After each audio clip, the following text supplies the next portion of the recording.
The words that broke my life in two weren't shouted in anger.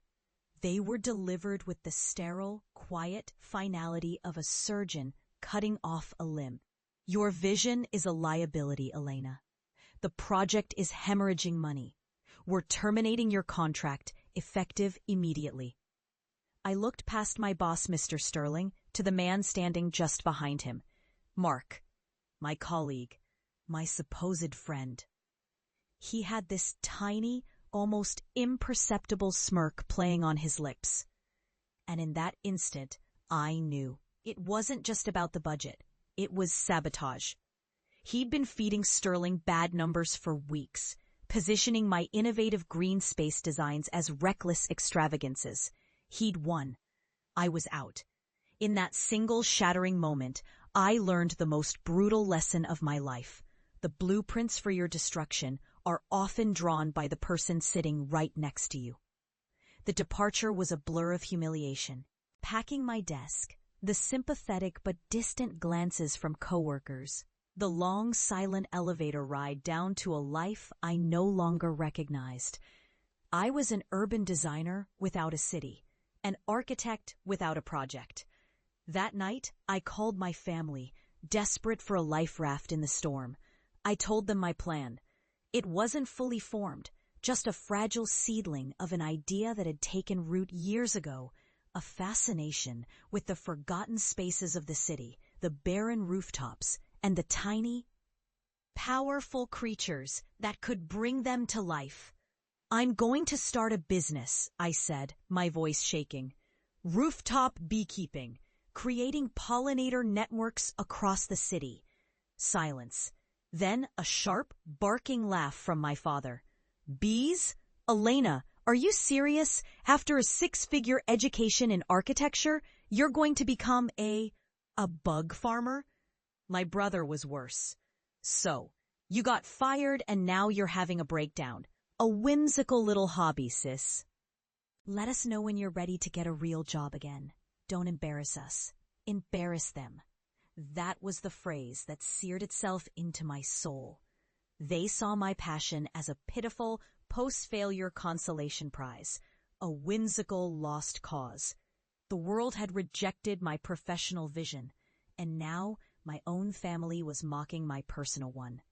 That night, something inside me didn't just break. It hardened. Fine. I would be an embarrassment. I would be a lost cause. But I would do it on my own terms. My obsession with designing cityscapes was replaced by a new, more ferocious one. I would build an ecosystem from the ashes of my career. I sold my car, emptied my savings, and leased my first rooftop, a scorching, tar-covered wasteland above a laundromat. My old colleagues were designing glass towers.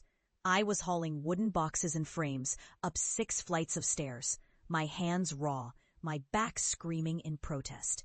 They called me the crazy bee lady. They laughed, and I let them. Because every taunt, every dismissive chuckle was just another log on the fire that was fueling my relentless pursuit. The first year was a special kind of hell. I battled storms that threatened to rip my hives from their moorings. I fought city ordinances and skeptical building owners who saw my apiaries as liabilities. I was stung, exhausted, and profoundly alone, surrounded only by the steady, determined hum of my colonies. That in that solitude, something shifted. I wasn't just keeping bees. I was listening to them. I learned their language, the language of resilience, of community, of turning nothing into everything. I started planting gardens on the rooftops, specific flowers and herbs that would thrive in the urban heat. Lavender, borage, clover. Slowly, impossibly, life began to return. My first rooftop became an oasis. Then I secured another and another. I wasn't just placing hives. I was designing and building interconnected ecological corridors in the sky. The ridicule from the ground began to be drowned out by the buzz from above. A local food blogger wrote about the unique floral taste of my skyline honey. A small environmental group noted a surprising increase in the yield of nearby community gardens. Then, The Tipping Point, a feature in a national architecture magazine, the same one that had once celebrated my old firm, profiled my work not as a hobby, but as a revolutionary new field, ecological urbanism. They didn't call me the crazy bee lady. They called me a pioneer. Suddenly, the phone wouldn't stop ringing. City planners, corporate developers, international foundations, they all wanted to know how to turn their barren skylines into thriving, green, pollinator-friendly assets. The whimsical hobby had become a global movement, and I was at its center. 5 years later, I stood backstage, my heart a steady, calm drum in my chest. I was back in my hometown, invited as the guest of honor and keynote speaker for the dedication of the city's new landmark public library, a building celebrated for its groundbreaking, fully integrated green roof and sustainable design. I'd sent my family front row tickets, simply telling them I was involved in the event.